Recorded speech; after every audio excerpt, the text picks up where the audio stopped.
We're going to start with how important was it for you to become a mother? So, what did it mean for you to become a mother? And the reason I'm asking that question is because in astrology, we're looking at your birth chart throughout the next 6 episodes.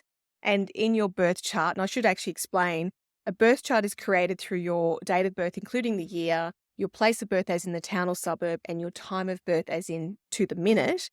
And it's in that moment on that date from that location that we take a snapshot of the heavens. And that snapshot is your birth chart, and your birth chart tells the story of your life. Now, in your birth chart, you have a particular placement, which is the moon. Everyone has the moon in their birth chart, but you have the moon in Cancer, which is a really strong mothering placement.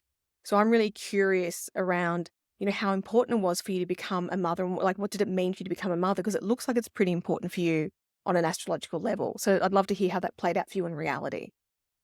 Interesting. I guess I wasn't the type of person that always wanted to become a mother, but I did always consider myself, I suppose, a nurturing person.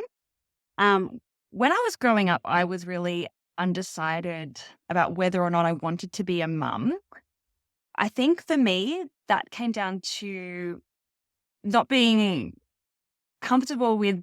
I knew I'd have to give so much of myself as a mother. I wanted to if I was to go down that path, give so much of myself, and I wasn't sure if I was prepared to do that because there was so much I wanted to achieve and explore before I could do that. And I was like, well, maybe I'll never get to that place where I feel like I've done enough for myself. However, I do remember the exact moment I knew I wanted to be a mum. Oh, do tell. Yes. I was 26 years old and I was living in London at the time.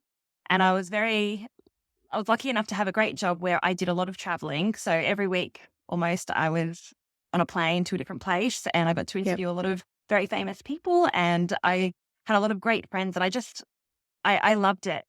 And I'd also had the opportunity while I was living overseas to tick a lot of things off my bucket list, like skydiving and Glastonbury Festival and all of those things that when you're in your 20s, I feel like the rites of passage, and for me anyway, they were really important. Yep. And I remember after a couple of years, I just woke up and went, wow, yeah, I'm done. Okay, I'm ready. Yeah, I've done. I've ticked all the things I wanted to do, and I quit my job that week. And Wow. there were other factors playing on my mind as well about back home, but that was one of the driving forces for me to say, well, my job isn't conducive to having a family, and one day I definitely want a family, and I'm ready. And you were ready at age 26. So this one I didn't have children then. I had to come home and meet the right person. Yeah. But you were ready to take the step in that direction. I was. Yeah. And yeah, it's interesting in that you say that you weren't sure initially if you wanted to become a mother because in your birth chart, so the moon placement representing you as a mother is next to what we call the North Node. Now, any sort of energy attached to the North Node is what we kind of need to grow into that energy. It's not something that comes naturally to us. So it's kind of a bit of a stretch. You've kind of had to move away from what is comfortable for you across to something that is a bit of a stretch for you. You need to grow in that direction to become comfortable with. And that's kind of like the journey that we go on in this lifetime. We go from what we call the South Node to the North Node. We're comfortable with our South Node energy. We're not comfortable with our North Node energy, and the North Node is right next to your moon, which is about being a mother. So not comfortable.